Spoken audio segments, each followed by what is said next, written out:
we start. I'm so happy that you're here. Welcome, Ben Christo. Thank you, sir. To GINA'S room. So cool. I'm so glad that it worked out because for people that don't know, you are a heavily touring musician and schedules on tour and lining them up, especially between two musicians that are touring, it's a nightmare, really. And when I researched guests for this podcast, you obviously were on the list. I was like, but how will I ever get him to be on this podcast?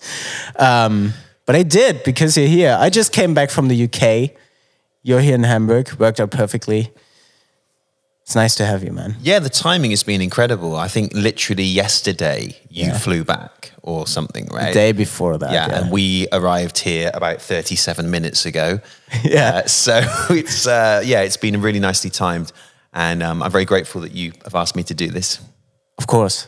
As I already told you in the car, and it's very fitting to the occasion and the whole makeup of the podcast, I enjoy talking to you, even though I haven't really talked to you ever, because we only like 5 minutes, and we don't know each other since very long. I mean, since 2019, as you pointed out. Get it right. Well, I will never forget our anniversary now. Yeah, you forgot it. Yeah, I'm sorry, honey. Livid. Yeah, I'm sorry. I mean, you can't see it, but I'm livid, and you're going to be continually punished for the rest of the day. Continually punished. With just, little looks and little comments like, oh, could you get that for me? Well, I wouldn't expect you to do that because you don't really ever do anything for me, do you? Yeah. Exactly. It's all about you, isn't it? Actually, this podcast is all about you. I don't know if you like talking about yourself, but I guess we will. But no, to give context, we met each other for the first time in 2019 when we toured in the UK. And we played London, the Garage. And honestly, when I first saw you, I didn't know you. I didn't know how you looked. I only know the name Ben Christo from Chris, the singer of my band. And when I got from stage that night, there were two people in our dressing room that I didn't know. And I was like, why the hell are these people in my dressing room? Which is a fair comment because it's a sacred place. It's a sacred place. The only room where there's any privacy on tour. And you have your stuff in there. And so it was weird. And I was like, who the fuck are these guys? And then Chris just walked past me and was like, hey, Ben, what's up? And oh, that's Ben. Oh, I should say hello then. That was me seeing you first. And I think we briefly talked that night. But that night I realized how I like hearing you talk and telling stuff, because I think you're a very humble, knowledgeable person. That probably goes back to you touring for such a long time, because I've read you started touring at the age, or playing in bands at the age of 15, is that right? Younger.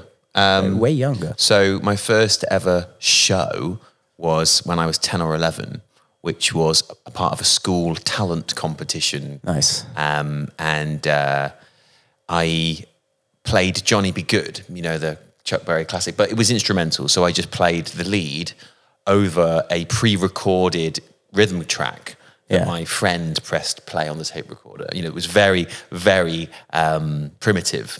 Yeah. And up until that point in school, we just got into high school. So up until that point, I found it quite hard to sort of be accepted or make friends because I had long hair and my school was very mainstream, let's say. People who liked very kind of mainstream pop chart music. And I actually experienced quite a lot of bullying because I came into school and I had long hair, and as a consequence, I felt quite marginalized. I went up and I did this 3-minute performance, 2-minute performance. And at the moment of stopping, the room just erupted into applause and cheers and people standing up. And in my head, in my memory, it was like 1,000 people. It was probably 100 people, maybe 60 people. But that moment for me was so defining of feeling affirmation for something that I was passionate about. Yeah. And it meant that perhaps I was good at this thing that I was passionate about.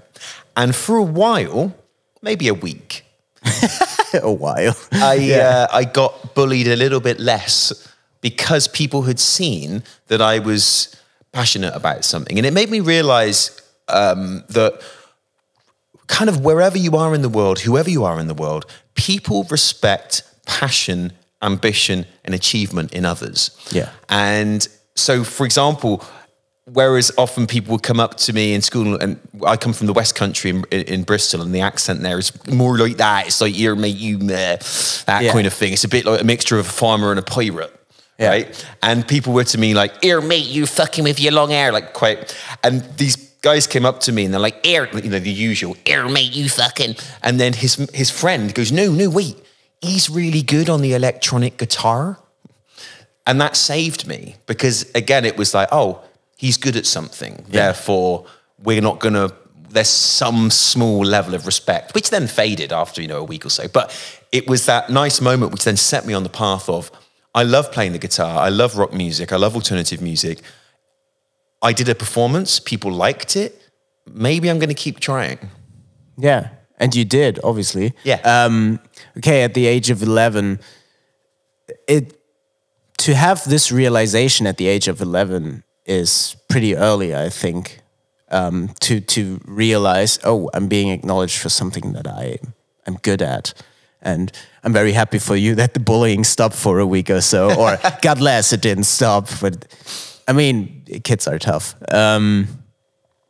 But how was the process after that? I mean, now that you knew that you were good at it, or at least you had the affirmation of it, how did you continue from there?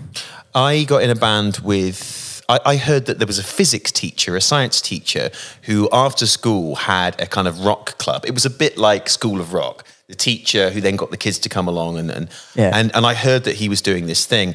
And even to look at him, you could tell he was into, because at the time he was an adult. He was probably like 24 years old. But old. Yeah, old, yeah. Yeah. But he had like long hair and he had a leather tie. And he was a bit cool, and he had his car in the car park was an orange Beetle, like a VW Beetle, like classic. Yeah, sure. And that just really made him stand out as, in a very mainstream school, someone who had long hair, a leather tie, an orange Beetle. Wow, this is. And so I went along to this after school thing. In fact, he always would remind me that the way that I spoke to him first of all was I went up and I said, "Hi, Mr. Scott. Are you still doing that guitar thing?" That was my, that was my opening gambit. And so we started having this jam after school, and that eventually became a band of him, the teacher, and me, and a bunch of sixth formers. Sixth formers are 15, 16 years old. Yeah. And I was at that point 12, 13. And that again was a real humbling and affirming thing of, wait, the thing that I'm really good at, I really like doing, I must be good enough to be playing with people who are, at that time, that's a significant age difference of being 12 and being 15, 16. Yeah. Even the person in the year above you seems like an adult when you're 11. So that was like, great, that must mean that I'm quite good at this, maybe. And then with that little band, we did a few kind of things. We won a regional Battle of the Bands competition. Yeah. So that takes in bands from all over the West Country area. And we actually went on television, just local television. But still, that was a huge deal that we were on this local television channel and performing our songs and that we'd written ourselves.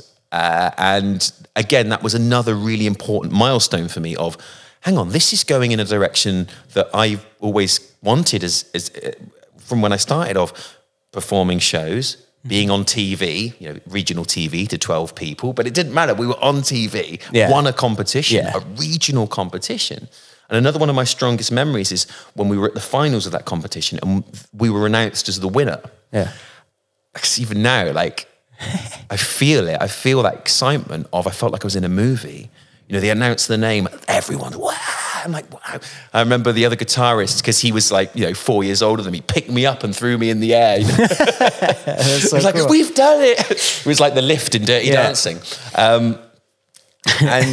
And yeah, again, another moment of, wow, this thing that I love doing, I think I might be able to take this somewhere.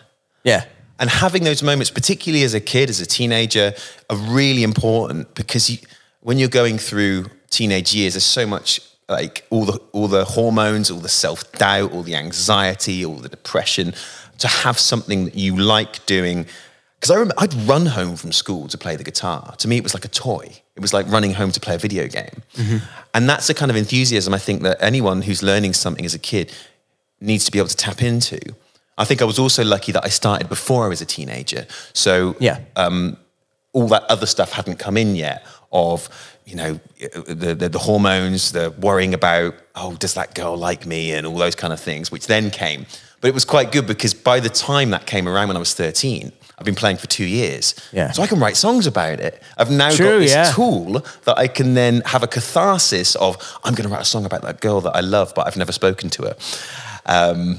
And it was also quite a cool thing that when we were in, sometimes when it was raining, you had to go inside in school, and we'd go in the music block, and it would end up, we're sitting around with some people, and there's some, those girls we sometimes talk to, and, there's a guitar. Oh, yeah, you can play Smashing Pumpkins. Yeah, I can come. Yes. So you know what I'm talking about. And it suddenly was like, wow, not only is this something that allows me to have possibly a path in life, but it allows me to meet girls, and to have something in not just girls, but any kind of social group. You make connection with people. Music, as you know, is a hugely social thing, and it creates connections. And so that the fact that I could get a guitar, like an acoustic guitar with nylon strings, and play Today by the Smashing Pumpkins in a lunchtime when it's raining outside, suddenly was like the most exciting thing that could be happening. It's also a very moody picture. It's very cool. It's raining outside. Someone is playing Smashing Pumpkins in school.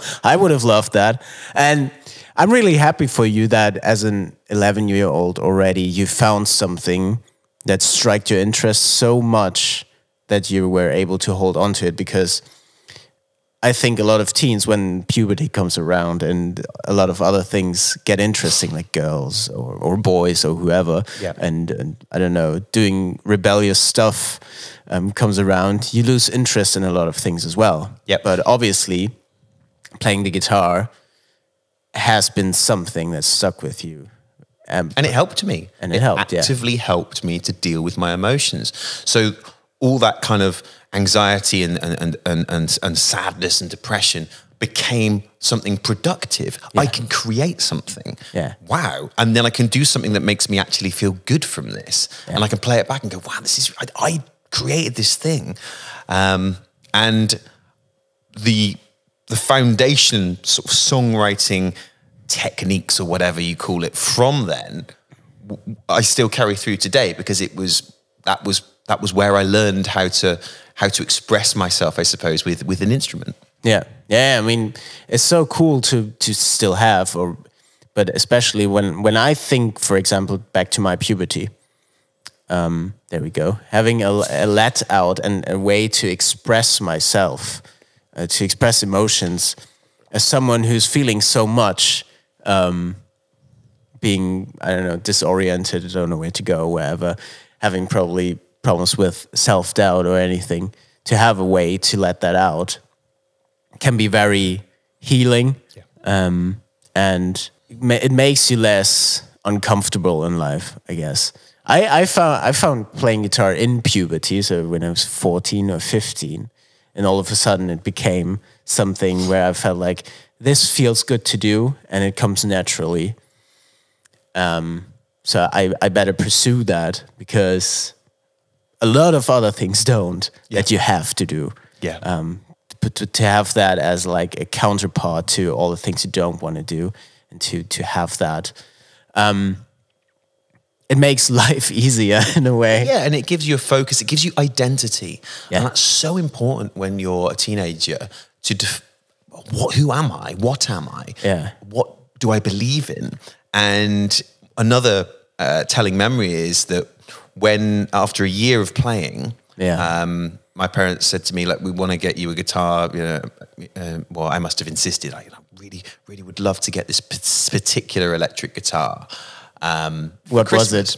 And it was an SG, but it wasn't a Gibson SG. It was an Epiphone copy. So, at the time, it was probably, I don't know, £150 or something. And because my hero at that point was Angus from AC/DC, and the first guitar that they got me, which was, I really will always thank my parents for this, is they got me an electric guitar to start on. So instantly I could start trying to play in the way of people that I admired. It wasn't like, oh, start on this nylon acoustic guitar with a footstool and play these old folk songs for a year. It was, here's an electric guitar, here's an amp, here's a pick. Your uncle could teach you a couple of Judas Priest songs. Go. And so that was why it was so exciting. I was instantly being able to apply what I was doing to something I liked, rather than, you know, you've got to do this year of classical training first and then maybe. So when it came to the second Christmas, and I said, you know, I really would love this guitar, and my parents were really cool about it. And so we took a trip to London, which was a big deal, because I'm in Bristol. So going to the capital on a train, you know, it's a whole day trip.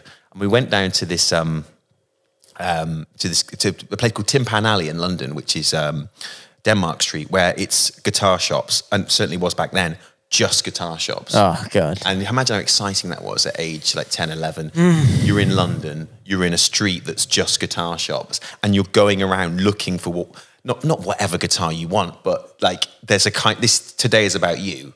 Yeah. Going around and finding something that you like and your parents will agree on.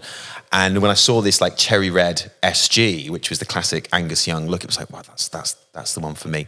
And the name that I grew up with is Chivers, which is known as a very famous marmalade company. Okay. I don't think my stepdad's family has any connection with the marmalade company, but I grew up with the name Chivers. And so I was playing in the shop, and the guy who was like, you know, what guitar do you want? And he was like, oh, you know, you're quite good, mate. You are. What's your name?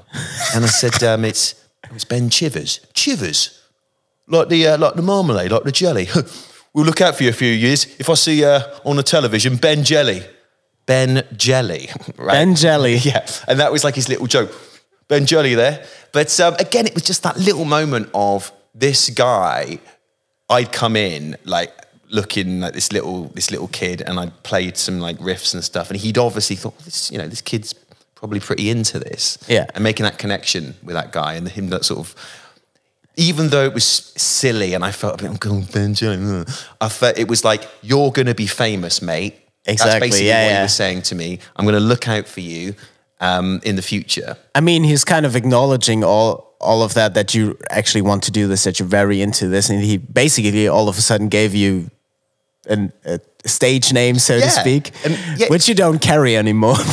No, but exactly that. He'd given me a stage name because he'd seen that he felt that there was a passion and a potential there that could go somewhere. Yeah. And again, that was a nice affirmation. So we came back from the London trip, and I remember being on the train and like the guitar's in a soft case, and I'm unzipping it every 3 minutes and looking at it and zipping it back up again and looking at it. Yeah. And I said, it was like a month till Christmas. I thought, how am I going to live for a month knowing this guitar is in the house, but I can't have it? Oh, God, no. And so my parents said, look, you can take some photographs of it.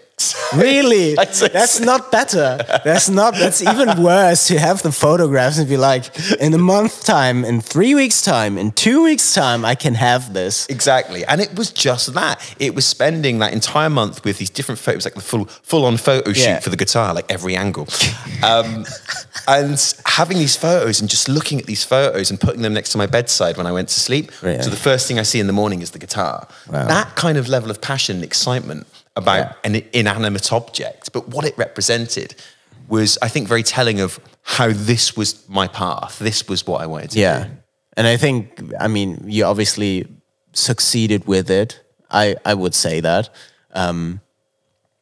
Playing for or with the Sisters of Mercy since 9 years?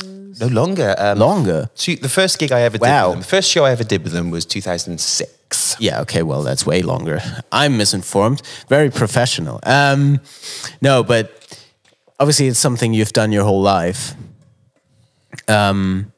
Has there ever been a moment, because I know these moments from myself, even though it was something where I felt like I'm at least decent at it, because apparently I'm going somewhere.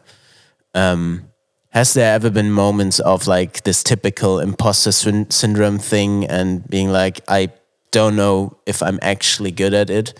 Because you started out at 11 with like cheering applause of at least 1,000 people. I think to some people this could do something, or people always cheered for me, so I must be here. But I don't think you're someone that loses touch to the ground, and you don't seem that way. It's just, so has there ever been a moment that has been like, I don't know if I'm actually good at this? Yeah, plenty. When I, particularly when I got into my late teens, early 20s, and at that point there's a proliferation of a return to very technical playing. Yeah. And being able to properly shred, as in up and down, alternate picking every single note, sweep picking, all these techniques, tapping and stuff. Yeah. And I felt like I need to be able to do that. Otherwise, I'm not good enough. Otherwise, my band is not good enough.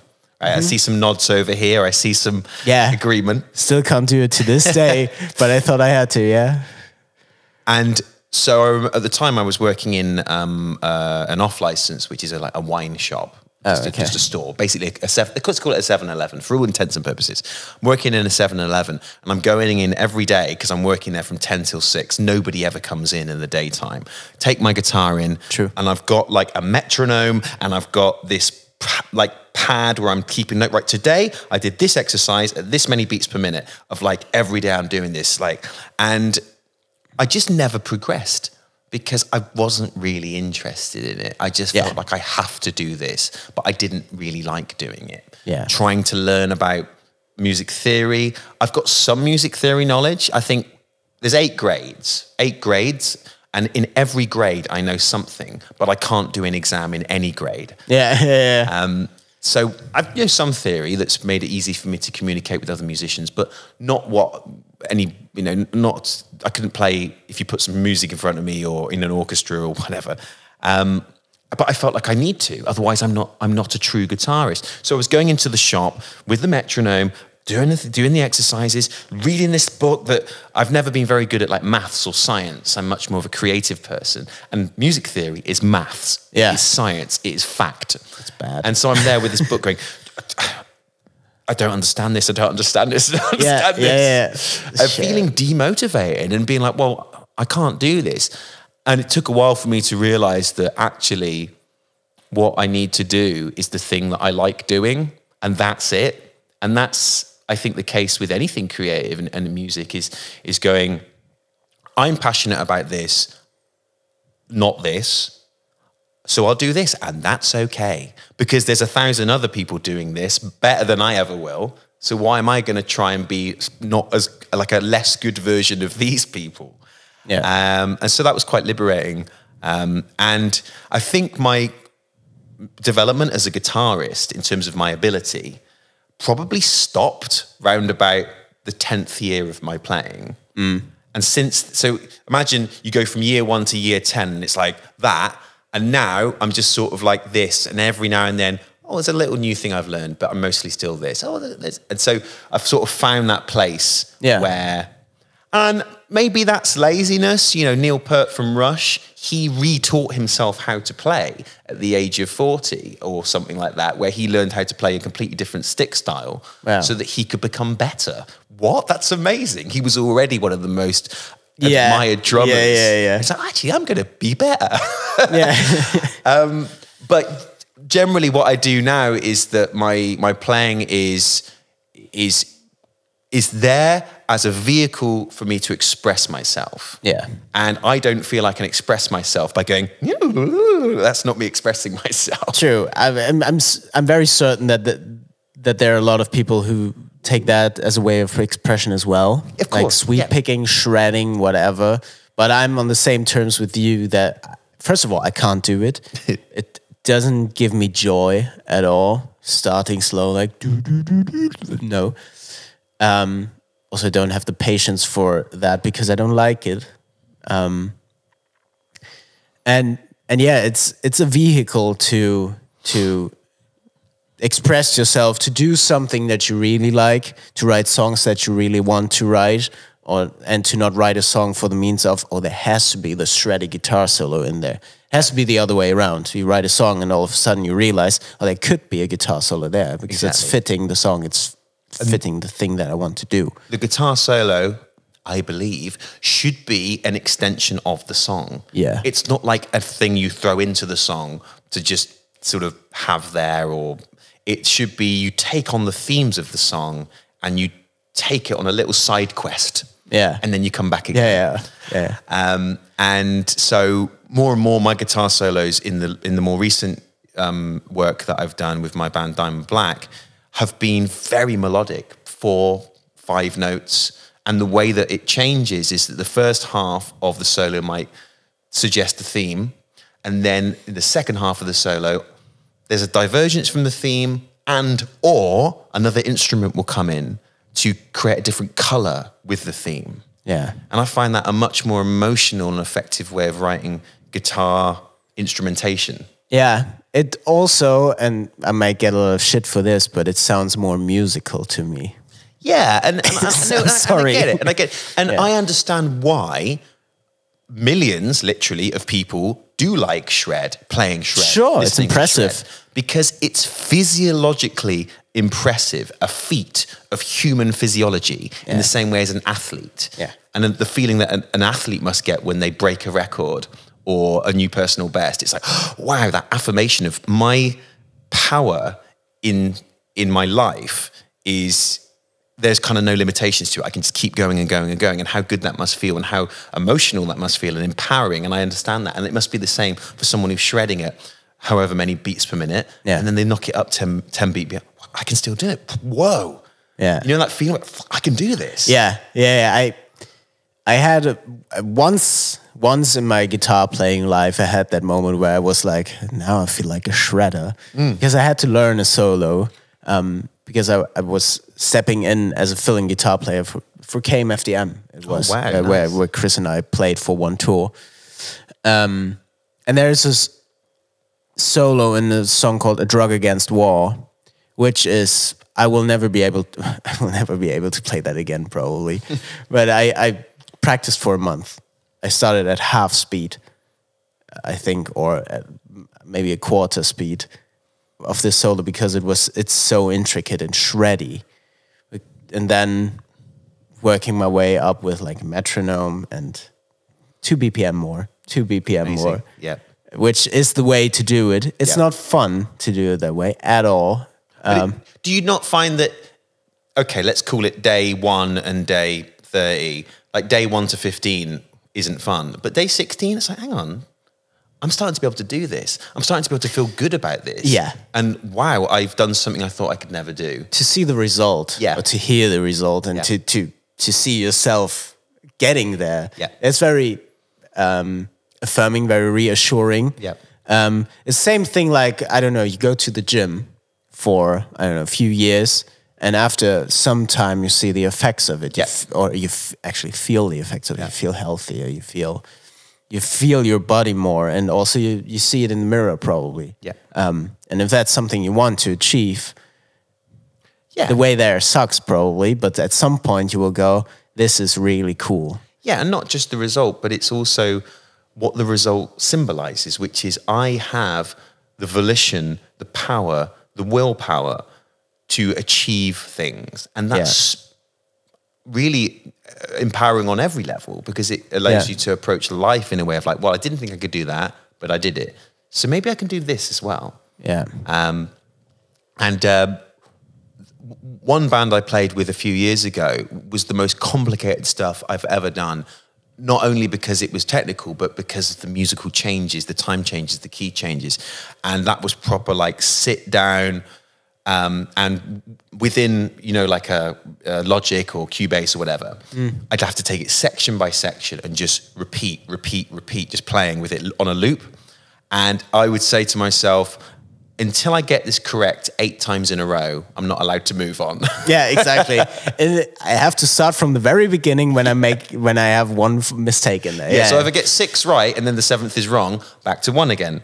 Back to 1 again. And that kind of discipline is the sort of thing that is a little bit outside my usual zone when it comes to music. Yeah. But I think it was another really great discipline to learn. And again, the feeling of achievement at the end of it, of like, wow, I never thought I could play guitar like this, but I can. Yeah. Talking about discipline and maybe going away from music a bit with that, it leads me to a question, because I have the feeling that you are a very disciplined person in a way, because you're obviously well-groomed, well in shape, which, especially as a touring musician, is pretty hard because ever-changing circumstances. Yeah. Every day. So my question would be, where do you get that discipline from? Is it intrinsic that you're just saying, I have to be this regimented to, I mean, I'm suggesting that you're very regimented. Is it something that comes from you? I have to be this way, otherwise I wouldn't get shit done? Well, it does actually come from initially, let's call it a negative place, which was, I remember when I was growing up, a teenager, and when I started at university, everything was fueled by this terror of, what if I don't fulfill my potential? What if I let myself down? What will that feel like? Mm-hmm. And it being this pressure of have to. And when I was in university, I was studying, and at the same time, I had a full-time band. And keeping both of those things going was really quite difficult, time consuming. Yeah, of course. And because the band at that point I was in was doing okay, we had an album out. We would be often get like, hey, do you want to do a Radio 1 session tomorrow in London? BBC Radio 1.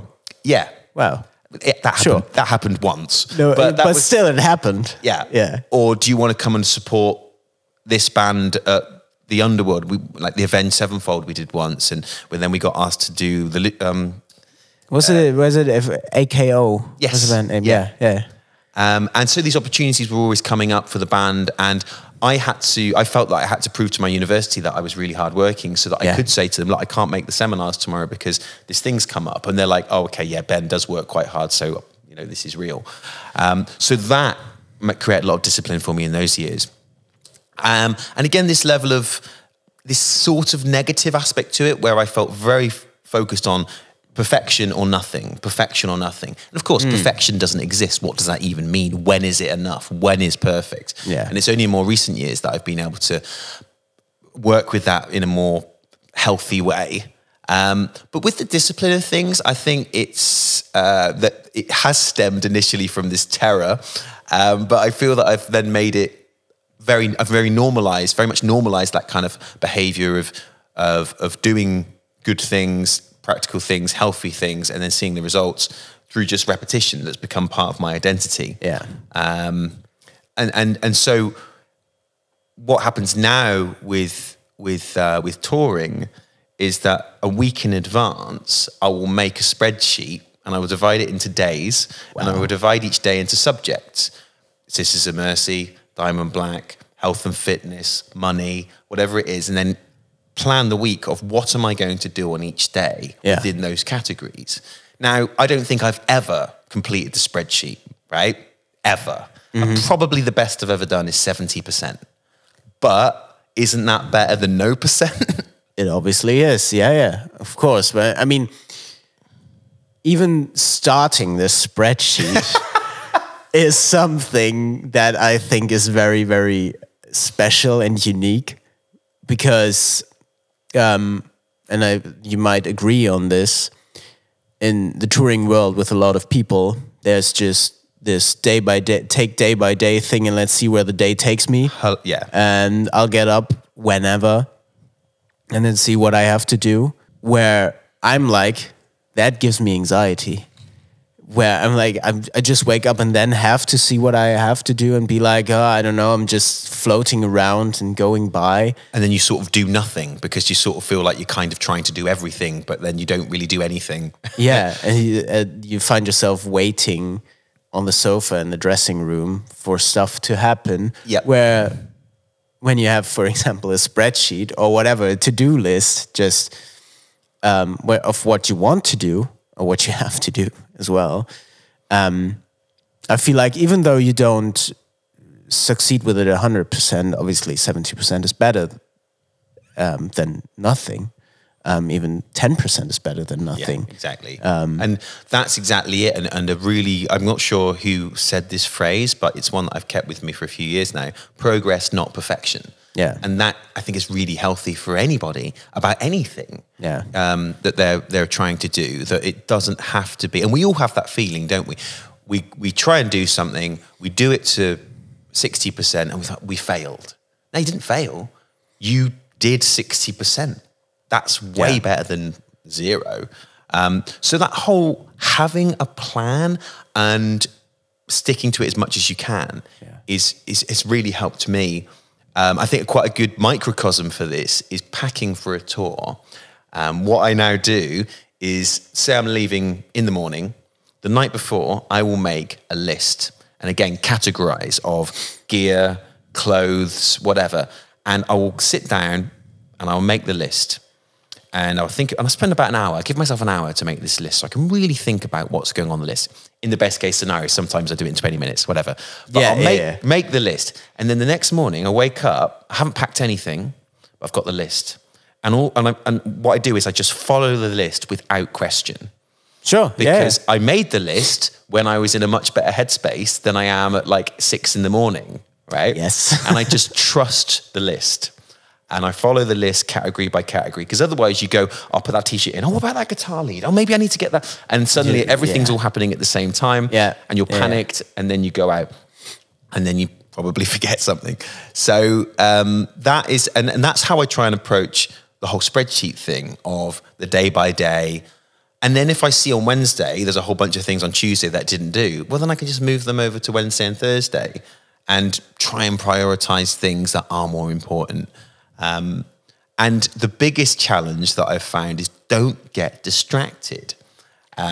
Say for example, you go to your email, you're going to write an email to someone and you know exactly what you're going to write, just something boring. You know, maybe you're ordering some guitar strings or whatever it is. Yeah. You go to your email. Oh, hang on, I've got 5 new emails. Do you read those emails or do you still write the email you were going to write? It depends. I mean, I've seen the mails and I see the names that are sending me the mails. It depends on the name. If I'm going to read this first before finishing the other email, and still they're not giving into this and being like, I have to read this as well. Yes, that's very hard. Distraction in general, not only with emails, but also, I also do like you have a list for packing. So I can go in my head, this is my personal clothing, this is stage clothing, this is workout gear, this is whatever.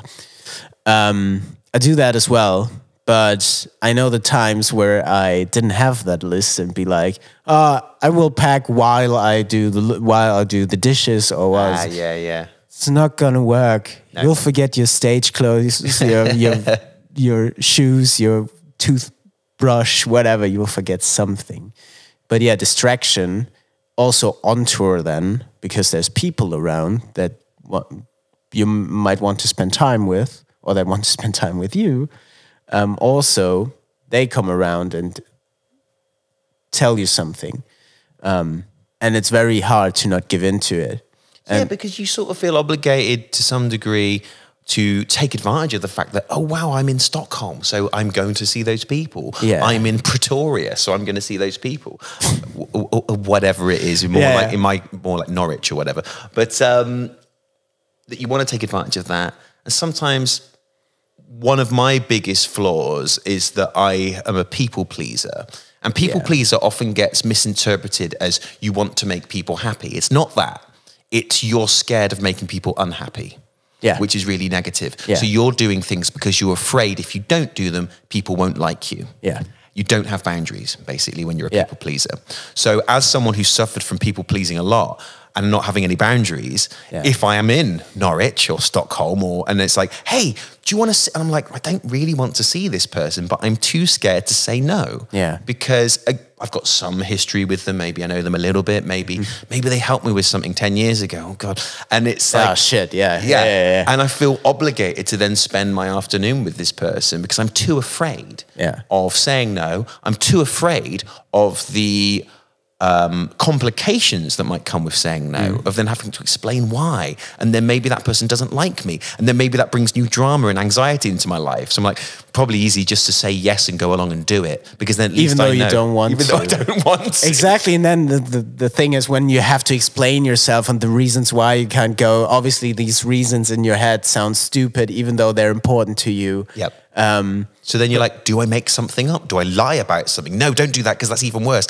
And after that, when you're done people pleasing and you've seen the thing that you actually didn't want to see, you feel bad about yourself because you didn't do the things you actually wanted to do, whatever they were. And what you've done there is you've created a false relationship, because you've made that person feel like you do want to spend time with them.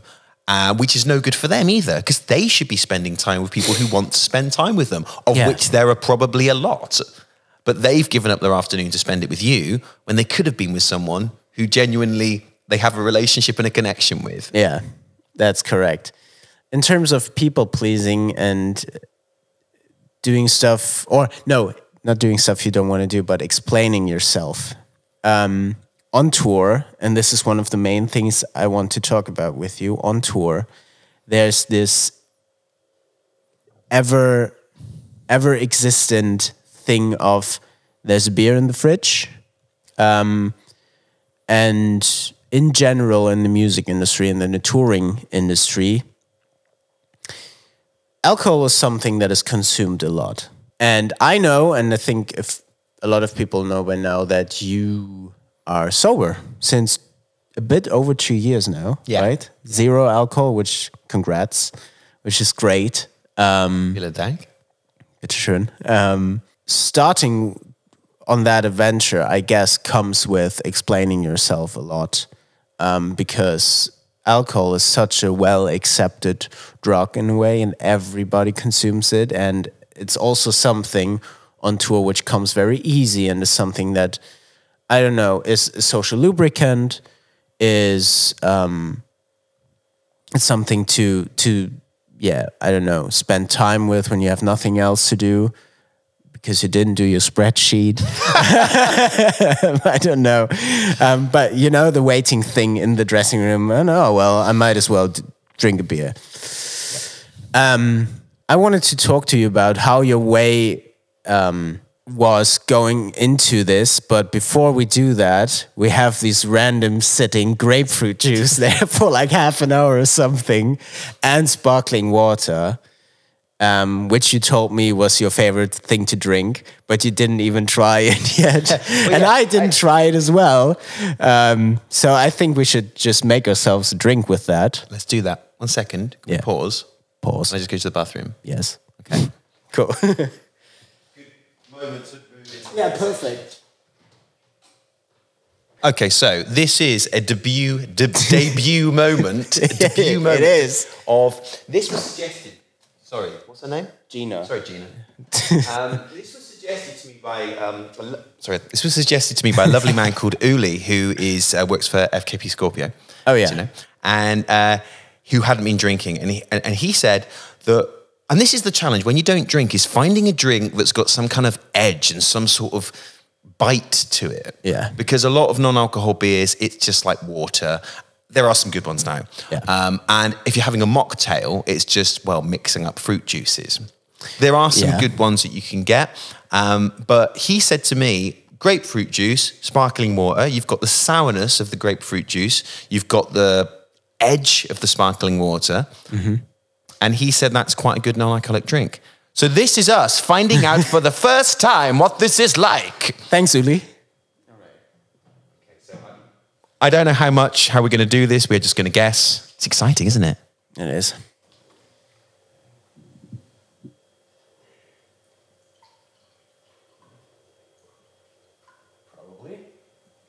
I also like the the vessels here, these kind of dark chalice, which also adds to the feeling that something exciting is happening, like sup from the dark chalice. Yeah. Great. Let's see.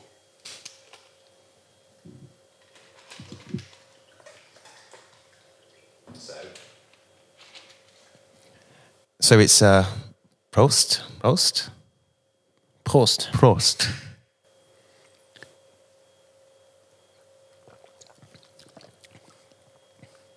Interesting. Could do a bit more juice. I think so, yeah. Yeah.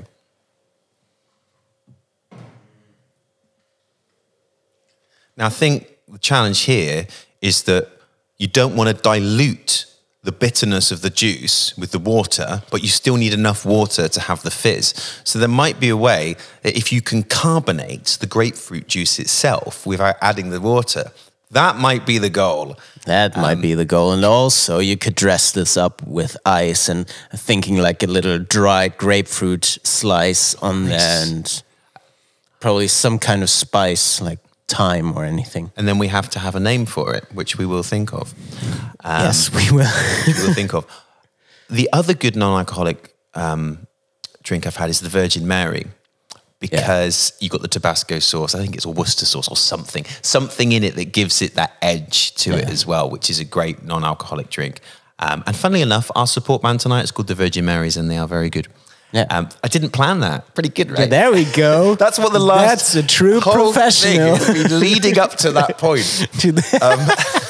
Yeah. Great.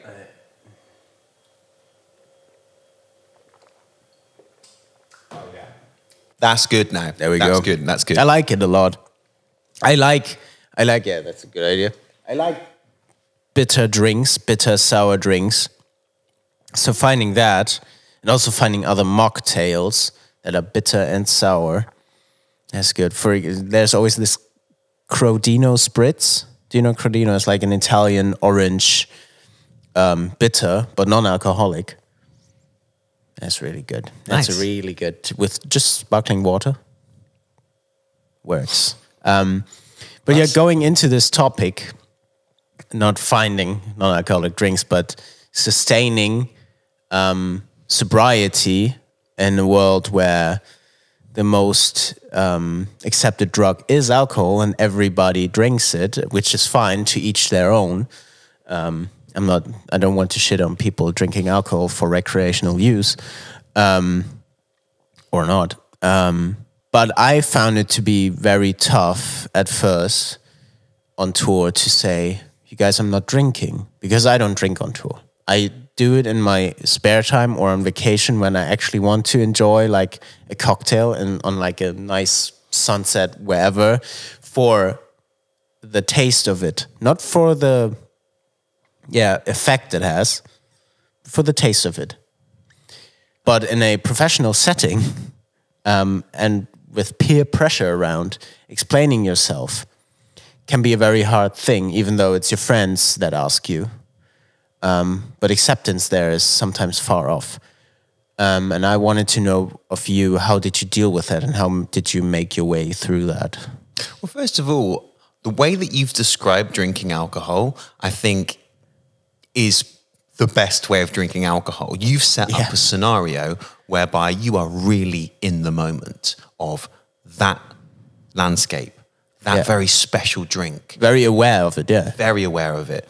And that's, I think, the way to, well, kind of enjoy anything in life, really. So therefore, you're much more likely to moderate on something, whether that be nice food, nice drink, a video game, whatever it is, if you're really in the moment of it. If you're just kind of grazing on it and it's just going by, then you're not really noticing it. That's where the excess comes, from my own experience of drinking like that.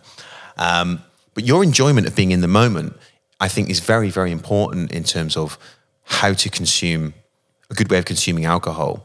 And again, like you, I think if people can drink and they can enjoy it and it has only positive, mostly positive effects on their life, everybody has a hangover every now and then, and oh God.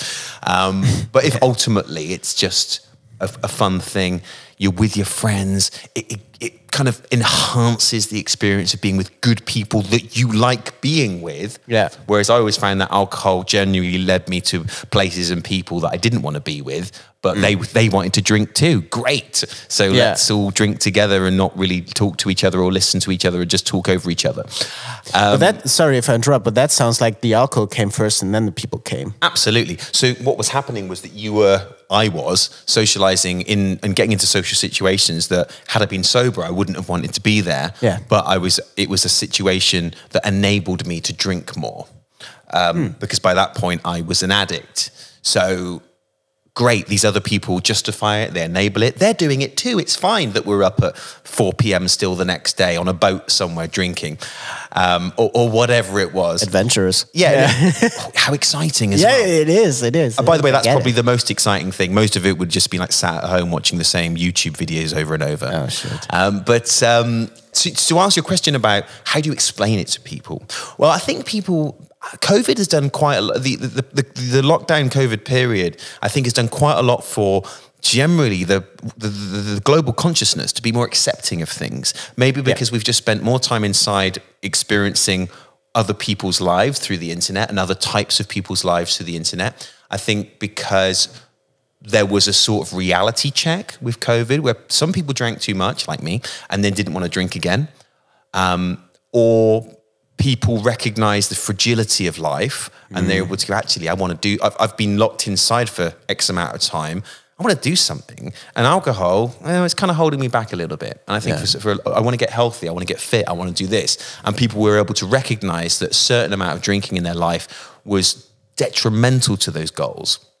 Even if that was just a small thing, even if someone was just like, I really want to get fit. And every Friday and Saturday, I'm drinking this much alcohol. It's not doing me any good. Let's just try something else. So the whole idea of not drinking, I think, has become a lot more accepted. Yeah. And I will, not often, but it's not that rare that I'll run into someone else on a tour, in a venue, on another band, who also doesn't drink.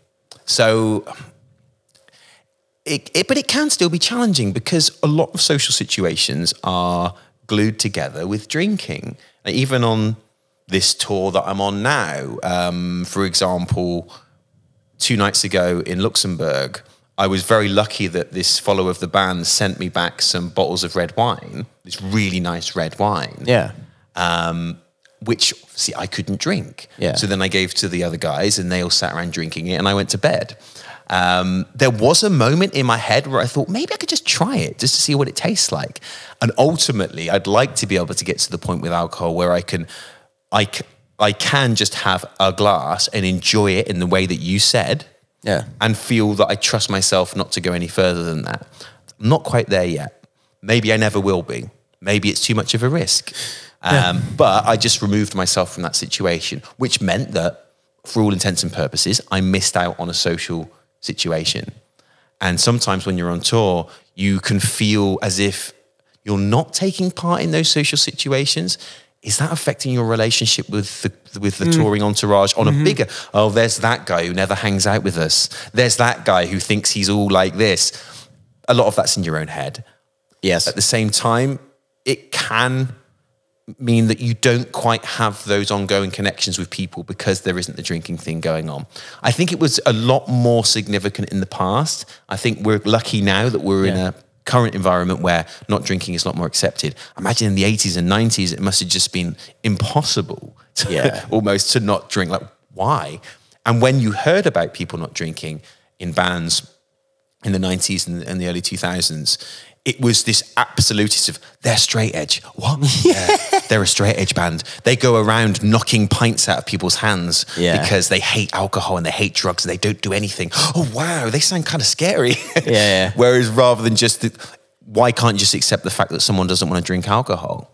And one of the things that's really helped me to understand why not drinking is good for me is that I remember back to these things we were talking about earlier about being a kid and how excited I was about life and just, you know, my friends or going outside or a movie or my guitar. Why can't I still feel that now? Why can't it just be that the only thing I can look forward to is Friday when we get to drink? I'm going to work really hard all week and then Friday we get to drink. Amazing. Why can't I look forward to going outside again, or my friends, or my guitar? Where's that gone? Yeah. And being able to reconnect with that, because it's human nature. I think we genuinely make ourselves these rewards of things to look forward to. Of course, yeah. And you take alcohol out of the picture, certainly for me, then I'm suddenly looking forward to, oh, there's that movie I've wanted to watch and I'm going to watch it tonight, or I'm going to have a pizza, or I'm going to meet those guys and we're going to go to a board game cafe, or whatever it is. My mind has found new things to look forward to. Yeah. And I mean, you all of a sudden realize that there are way more things to look forward to when there's when you erase one thing out of your life, which for a long time, and it was for me bit of the same for years, where this one thing that you erased has been the thing that you looked most forward to. Like, yeah, on the weekend we go partying again. As of right now, the last party where I was actually drinking, I don't know when that was. I have no idea. When it was like this boozy drinking where it was like, give me another. I have no idea when that was. Which is good. I mean, I feel good about it. Well, that's great. Yeah. And that whole concept of looking forward to drinking all week, it's been very much part of our cultural, the fabric of our culture, I guess, for many, many, many decades, maybe longer. You work in the week and the reward is drink on the weekend. And there's all these kind of phrases and memes about, thank fuck it's Friday, and that whole idea of, hey, tonight, the pub tonight, fucking yeah.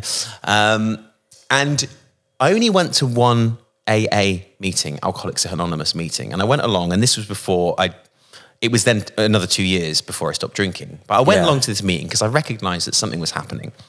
There was a problem here. And I went along and I was thinking, is it disrespectful for me to be here? Because I didn't understand what alcoholism was. I thought to be an alcoholic, you have to wake up at 9, whenever it is in the morning, vodka straight away, vodka all day. That's an alcoholic. Yeah. What I had was a dependence on alcohol that was not 24/7, but was still something that was hugely debilitating to me. So I went along feeling like, is this disrespectful for me to go? Am I like a voyeur looking in at these people who are really suffering and I'm just on the outside? But I thought, no, I'll go along because I do have some uncomfortable feelings about alcohol. So let's go along. And it was kind of like you see in the movies, everyone's sitting around and you say the thing, my name's Darren and I'm an alcoholic. Hi, Darren. Yeah. Sure. And it got to the point in the meeting where it was time for somebody new, should they wish to say something. And that was me. And as a performer, and this is so weird and a bit fucked up, I remember thinking, oh, these stories these people have told are kind of boring. I'm going to be interesting. I'm going to tell an interesting story. Yeah, and I felt that confidence of, I'm going to stand up now and be entertaining. Like, what? Entertaining in an 8? Fuck off. What are you thinking? You're talking about alcoholism. Yeah. How entertaining. Yeah, but I get it. And then I stood up and I started talking, and to my absolute shock, within 20 seconds, I was crying. Oh, wow, yeah. And what it was that I didn't even know what I was going to say. I just went. And about 20 seconds into it, I said, I'm so afraid that if I don't drink alcohol, there's nothing for me to look forward to for the rest of my life. Wow. And I kind of hadn't realized that I thought that, but I did. And I'm so glad that I went to that meeting because it laid it out. I did believe that. I really did believe that.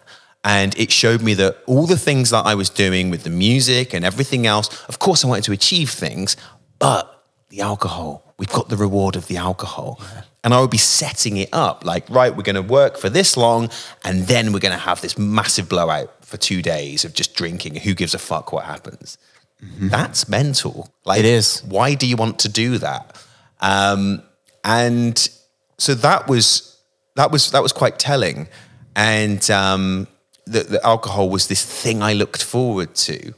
And what I then realized through sobriety and studying things to do with alcoholism was I realized that what it was that I and a lot of people, I guess, you have this inner critical voice that tells you that everything you're doing is wrong, that you're in danger, everything's about to go wrong, anxiety, big sense of responsibility, everything's down to you, you're the one who fucked this up. If you don't fix this, you've got to fix all these people. But alcohol makes that go quiet. Alcohol shuts up that voice. So you can then sit there in this dream world where all you're aware of what's happening around you at that particular moment. And that's not in a kind of mindful being with yourself way that we talked about. Yeah.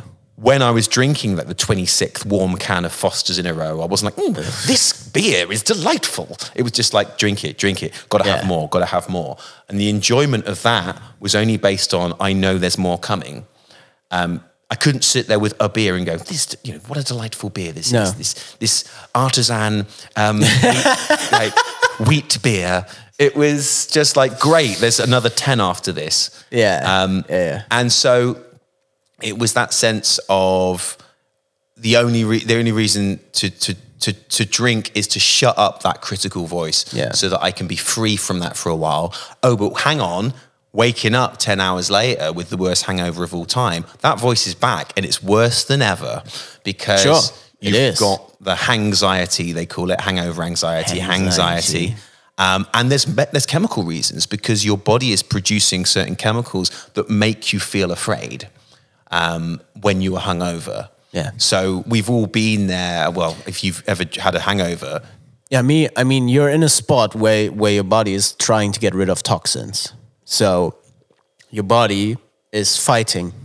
And when your body is fighting, I can only assume, I don't have any medical knowledge of it, but when your body is fighting against something, obviously you're alarmed because you don't feel good. Yeah. And with that alarm going off, things that already wear on you, I can only imagine are way harder for you. They get amplified, much amplified. And the paranoid delusions that I've had when I've been hungover have been so absurd. When I look back, the things that I thought were going to happen. Yeah. And what would tend to happen in these hangovers is I'd wake up at maybe 6 or 7 in the morning and try to get back to sleep, but I can't. And I'm just in bed lying there for maybe 6 hours. Oh, shit. And at any moment expecting some kind of text message to come in from someone about something that I did yesterday. Accusations like, oh my God, I can't fucking believe you did this. And it would never come, but I would lie there as if it was about to happen. And I'd feel like this terror of, did something happen last night? I can't quite remember. Did something happen? Is someone going to message me that I did some terrible thing? One time I even remember lying there being convinced that the police were about to knock on my door because I couldn't quite remember everything, so I must have done something that was illegal. Sunk the boat you were on. And it just being this terrible paranoia. And going through that experience of just that anxiety and that paranoia was so debilitating. And it would be like, right, that's it, I'm never drinking again.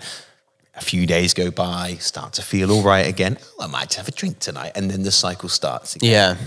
What a stupid cycle. I mean, what also comes also with the, I hope I didn't do anything stupid, or maybe this and this message will come to me. Also, what I had when having a hangover is the self-hate of being so self-destructive. Yeah. Because it obviously has physical effects that I didn't want to have because it makes you gain weight as well. And me being very critical of my body and probably having a distorted body image, it led to me hating myself because I made myself look bad, like literally look bad, because you're a bit like puffy in the face and you feel it in your body. I made myself think that I see it everywhere the next day initially. And that sort of self-hate that I had obviously leads to a low self-esteem and a bad self-image. And that's not beneficial. No, and it also can fuel the drinking again. Of course, you don't want to have that bad self-image. You don't want to have that critical voice. I'll drink. And I vividly remember after about 2 or 3 drinks, I would start to feel really powerful. And these problems that I was having, I'd still have enough awareness at that point of 2 or 3 drinks of like, that's easy, I can do this. And this bravado of feeling like I can do anything. Yeah. And all my problems are easy that alcohol gives you. Another funny side of what that would often do is after 2 or 3 drinks, I would suddenly decide that I wanted to get a tattoo. Okay, and I don't have any tattoos. Unfortunately, I would never go off and get a tattoo. Yeah. But after 3 drinks, I'm going to get a tattoo, and this is what it's going to be. And that really encapsulated, I think, that sort of weird fantasy bravado that you have at a certain level of drinking that makes it so attractive that you feel like, I can do anything. I'm going to do this. I'm going to get, wow, this tattoo's going to be amazing. And then drink 4, drink 5, forgotten about the tattoo, I'm on to something else now.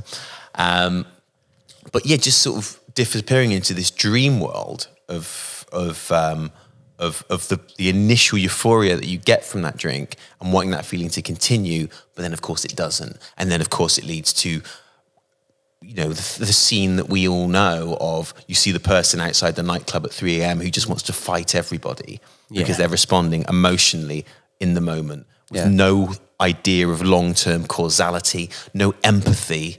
And it makes people into, in that extreme example of that level of drunkenness, into, well, the whole Jekyll and Hyde of that's not really who they are. And people that I've known, and not including myself, have said, I don't remember that. I don't remember doing that. Yeah. And I've done things when I've been drunk, that level of drunkenness, of losing things, falling downstairs, losing my wallet, kissing the wrong person, sleeping with the wrong person, all these things that I've done through my youth and up until 2 years ago, that then the repercussions of that were so awful. And I was trying to apologize for someone that I felt that I wasn't. That this was this alter ego that had come out and done all this stuff. It wasn't me. I'd never do that stuff. And I wouldn't ever do that stuff. Except when you're that level of alcoholic intoxication, you are responding on a purely in the moment, emotional, very primary color level of things happening. That's a very, very bad way of saying I'm living in the moment. It's just you could also say you're just very drunk. I think the argument there always like, yeah, I'm sorry, I drank too much. Sorry that I did that. That's not an excuse. It's like an explanation a bit, but it's not an excuse. And it's always important to hold yourself accountable for your own actions. And if you try to pull yourself out with the excuse of, sorry, I drank too much. Yes, but you also did that to yourself. It's not like people put a bottle of liquor down your throat, hopefully. It was you. Yeah, and that tends to be my general principle when it comes to drinking. I mean, of course, there are extreme examples, blah, blah, blah. But general principle is I don't really necessarily blame people for the things they do when they're drunk. Because having been there myself, I never wanted I know, yeah. I never wanted to fall down the stairs or lose my wallet or kiss the wrong person. What I think people should be accountable for is how do they then, when they're sober, respond to that? What do they do to ensure those things don't occur again? Whatever it is that needs to be done, that's how I would measure someone's response in that situation. Yeah, that's correct. And it's like, however you need to do that. And I, for many years, didn't do that. I would be like, oh, I did that terrible thing when I was drunk. Oh, well, be fine. I won't do that again. And then, of course, I would do it again. And in the last couple of years of drinking, when it really reached that rock bottom, there was such stupid things I did to myself of like leaving the oven on and falling asleep. And I mean, speechless, really. Falling down the stairs in a club. Again, like losing things. I remember one time we got to the end of a tour and we'd been drinking all night and I got off the bus to go home. And I just left everything on the bus, wallet, laptop, keys, phone, went off to the pub. There's nothing funny or cool about that.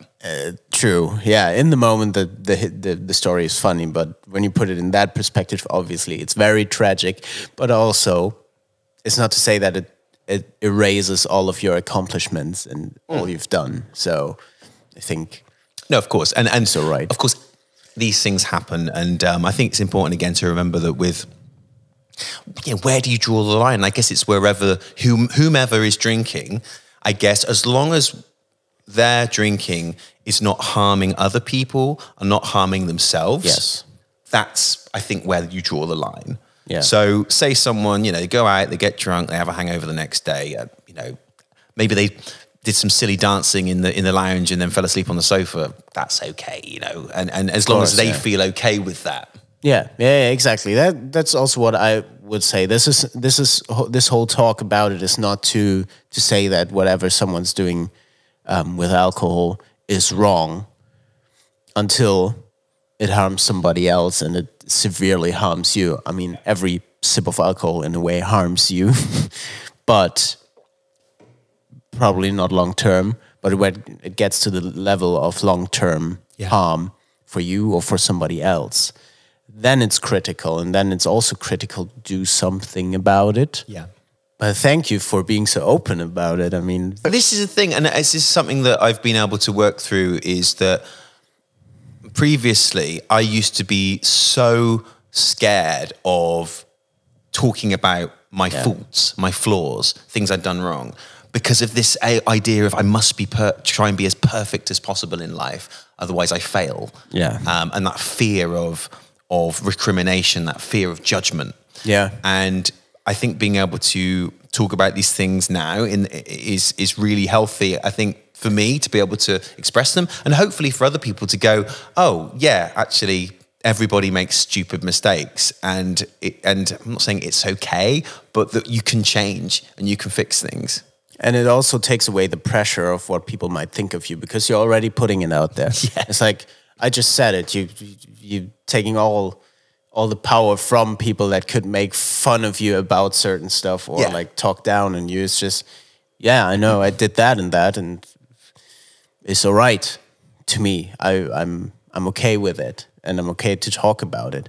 And I think that's getting there is a very, very, it's a great accomplishment, because it can take time to get there.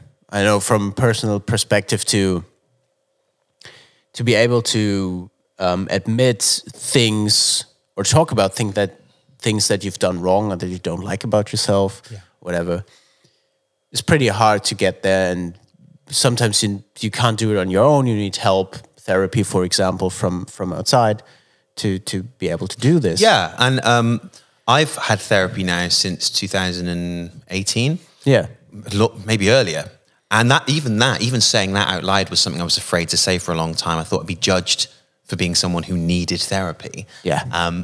My attitude towards therapy has really developed in the last few years. I think it's a hugely positive thing for everybody. Yes. And I always try and say to people, think of it a bit like the gym for your mind. Is it keeps you fit and keeps you able to deal with your circumstances. When I first went for therapy, I'd only go when I had a crisis. My therapist said, Ben, you only come to me when we have to put out a fire. If you have more regular mindfulness and therapy, you can put those fires out without my help. Yeah. I was like, that's so true. So it's, and again, there's this myth that, if you go to therapy for once, or you have 4 sessions, that's it, you've done it. You've done therapy. But that's the same as the gym. What you go for a week and now you've done the gym.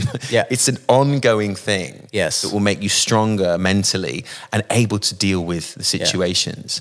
That's correct. The continuity of it, like keeping at it, is what actually brings the fruits of labor. True. And when I had a therapy session yesterday, via Zoom, Sure. and it was great because I'm often able in these sessions, because you're talking to someone who's completely objective, is completely private, they are trained, and you telling me things has no impact on anything else because you only know them through this relationship. Yeah, and so good. I was able to say to her, I feel really proud that I've done this and this and this and this.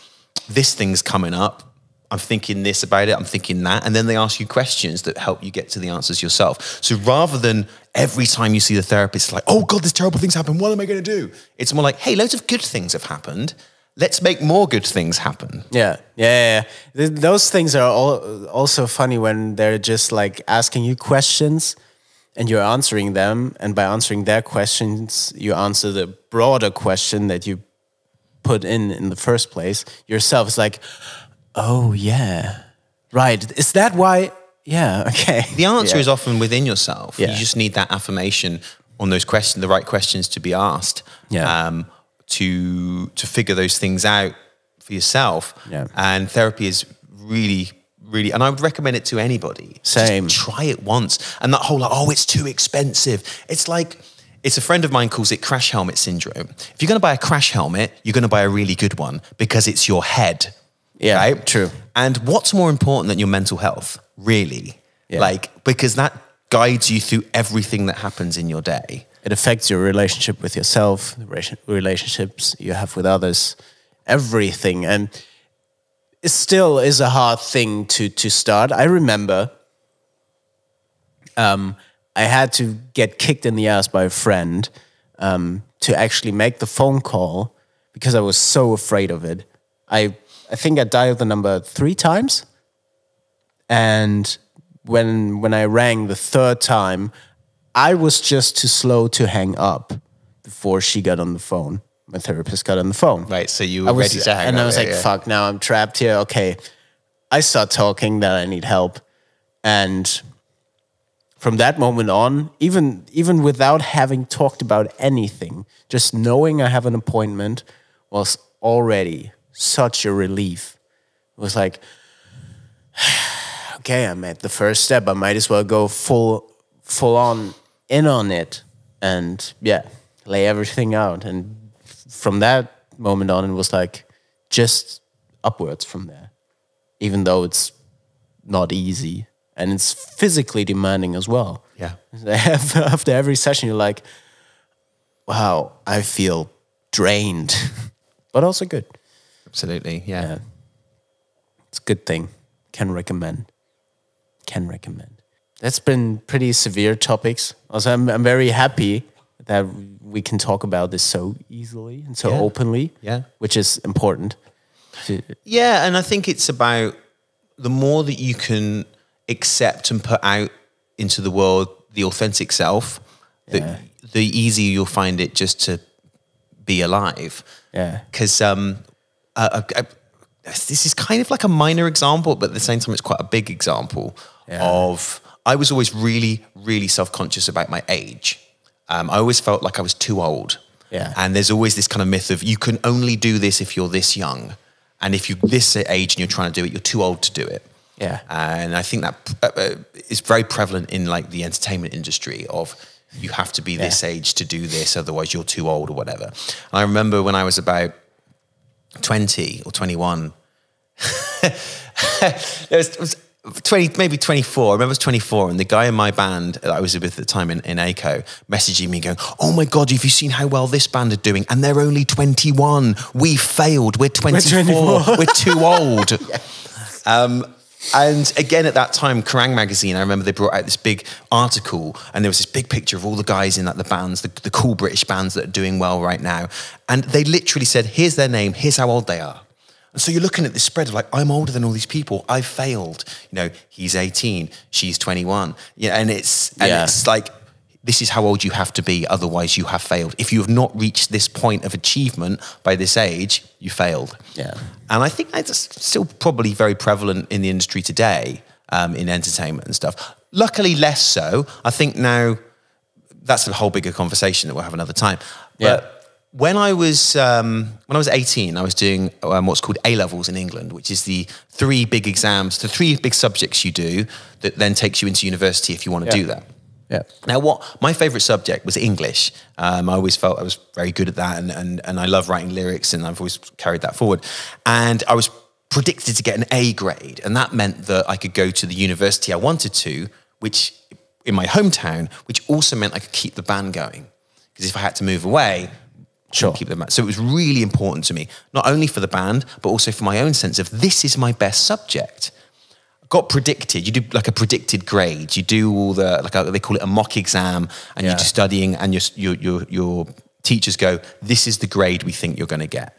And I was predicted an A. Yes, you know, the best grade you can get. Yes, that's amazing. Did the exam, thought I did really well, got the result back, a C, which was lower. Yeah. And it wasn't just me. Lots of people had had this same problem. So I was like, fuck. So I then put off going university for a year to do the exam again, which I then studied from home and did it like a correspondence course. And that time I got an A. Then I took out another year because the band was going quite well and I wanted to make some money doing a job. So by the time I went to university, I was 2 years older than everybody else. Yeah. They're all 18. I'm 20. A couple of them are 19. So I lied and told everyone I was 19 because I felt, if I'm here at 20, are they looking at me like a mature student? Are they not connecting with me because they see me as this old guy, whereas they're the young people? And I was so paranoid about this whole age thing. You can imagine the problems you get into if you're lying about your age all the time. Of course, yeah. Particularly as I was in Bristol, where lots of people already knew that I was 20 because I'd grown up there. Yeah. So what happens when the Bristol people meet the university people? I have to somehow... Oh, God, this is so much... Yeah. And it meant that I couldn't celebrate my 21st birthday because I was lying about my age. Leads to so many other problems. Yeah. And it all come back down to this sense of perfection, of like perfectionism, of like self-worth, imposter, all that stuff, people-pleasing, of I can only be successful if I've done this by this age. Yeah. And that lying about the age thing, it went on all the way through my 20s and into my 30s. And I think it was only when I was in my 30s I started telling people what my real age was, which was absurd. But I got so caught up in this lie that I had some people who thought I was this, some people who thought I was that. I couldn't break out of it. And it meant that everyday living was this undercurrent of anxiety of what if they find out? Oh, shit. It can be numbing. Yeah. Can it? So, because the hole gets deeper, but every day you're keeping up that lie. Yeah. Because at some point it gets too weird to say, you know, actually, I'm not 34, I'm 36. Which is 2 years, which is whatever. But I get it, that you get into your head about it and you're like... And the older you get, the less significant the difference between 2 years or 1 year becomes, you know. It doesn't matter. Yeah, exactly. But I think... I carried that lie for probably 10 years, maybe more, lived with that. And as pathetic as it was a lie. And it was something that I was hiding about my true self. Yeah. That I felt I would be judged. The real me, if I put the real me out there, people won't like it. People will dislike me. People will whatever. I couldn't even really put into words what I thought would happen. There was no genuine, what's going to happen if you, well, I don't know. It'll be bad. No, but your head told you something will happen and it will be severe. yeah, sure. I think it affected me because, as I told you at the start of this, when I was in bands as a teenager, I was the youngest one. Yeah. And that was always like, oh, this is kind of cool because I feel like I've got a head start. And something happened round about sort of 19, 20, 21 when I became the oldest one in the band. And I think that very quick turnaround of feeling like I was always the youngest one. Like, well, yeah, you know, I'm cool. I've got ages to go. It's fine. And so I'm the oldest one. Was quite affecting as well. So even both sides of it being so like, I'm the youngest one. This is great. Oh shit, I'm the oldest one. Like age being so important, even though we were talking about in these instances 2 to 3 years. Yeah, that's not important. It's not really important anymore, is it? No, and the bigger conversation that we'll have sometime is about how I think the music industry works now, that in the 80s and the 90s and 2000s, there was almost like these gatekeepers of you can only become successful as a band if you are selected by a record company or management company, which means you must be this, this and this to even be selected to get through. Whereas now bands are able to do things independently a lot more and build fan bases based on people who genuinely are passionate about their music, not about what they look like or how old they are or where they're from or not from or whatever. Yeah. You have much more power over the choice if you want to do that or not. So you get asked by a label, maybe, if you like you already built your fan base on these very modern musicians on TikTok or wherever, where they do stuff and they get asked by labels and they're like, you know what, I already have a following and I did that myself. Why would I need you? Which is really powerful because Yes. previously, as I said, it used to be you can only do this if you are this. And there were, particularly in the 80s and 90s, you look back and there were very finite, there was finite visibility. Yeah. In the UK, we had something called the Top of the Pops, the Top 40. Yeah. So there were only 40 artists every week, 40 who could be visible. Yeah. There's only X amount of magazines. There's only so many pages in these magazines. Yeah. Whereas now, I'll get introduced to a band on, check out their Spotify page or whatever. Oh, they've got 1 million monthly listeners and I've never heard of them. I had that with Billie Eilish. Yeah. Never heard of her. Heard her first time in China, I think in 2018. I was like, who's that? Billie Eilish. Never heard. Gonna look it up. 30 million monthly listeners. I was like, where did I live under a rock? Yeah, Because but that's great because it means that a band can have a huge, significant following, Yeah. and they can be selling out or playing at venues, which gives them a sustainable lifestyle. Yeah. And I've never heard of them. Great. Yeah. That's so cool. That's so empowering that they don't need to fulfill a very small niche of, well, you can only be this and you are only successful for X amount of time while whatever that is cool. Yeah. You are connecting as a musician with people who profoundly like what you do and maybe haven't ever really seen many photos of you. They've just listened to your music online. They don't know the name of the bass player or how old he or she is or where they're from or what shoes they wear. Yeah. It's just, I love this music. And that's what we want. We want people to like our music because it has a profound connection with them, rather than a stylistic or fashion connection. Or if I like this band, it means I'm accepted into this peer group. Yeah. What I want to establish is 2 playlists that we're doing. Yep. They're called GINA'S Doom and GINA'S Gloom. I already told you about them before. And I want to have songs from you that you put on those playlists. Which one for GINA'S Doom? Obviously, the heavier, screamy playlist. So there's a lot of metal on there. I know Banged, our sound guy, you know him, he put him on there, so that's fine as well. And GINA'S Gloom is very bubbly, feel-good, easy listening music. And I'd like to hear from you what you would put onto those playlists so people can listen to your suggestions as well. Well, I'm a little bit tied on the heavy one because I'm a huge fan of 80s music. And most of my suggestions are going to be 80s music. Fair. So I was going to go with, as a song by Judas Priest called Blood Red Skies, Nice. which is an epic, you know, the sort of start of side 2, 7-minute, heavy, epic, very cinematic song. Fantastic. If not that, I was going to go for Seven Dust, who are one of my favorite bands of all time. And every album they do just gets better and better and better. And there's so many good songs by Seven Dust. I would have to go back and look and tell you which one I want it to be because there's just so many good ones. All right, They just brought out a new album and it's just mind-blowing. So something by Seven Dust or Judas Priest, Blood Red Skies. Yeah. For the other playlist, I'm thinking the bizarre like end of the spectrums are either Nick Kershaw, this guy here is like an 80s artist who often gets thrown in with a lot of kind of throwaway pop bands, but his musicianship, his songwriting is like nothing I've ever heard before or since. Yeah. So there's a song by him called You Might, which is You Might, okay. Which I'd like to put into the hat.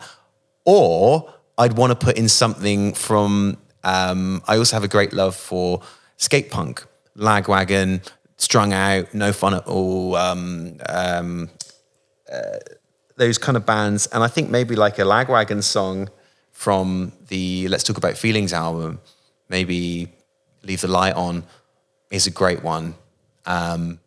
Because Lagwagon have this amazing ability to write this incredibly up-tempo, poppy punk pop with really good lyrics that are fucking dark.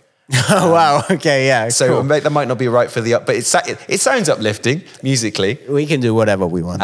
So that's probably where I would go. It would be for the metal, Seven Dust or Priest.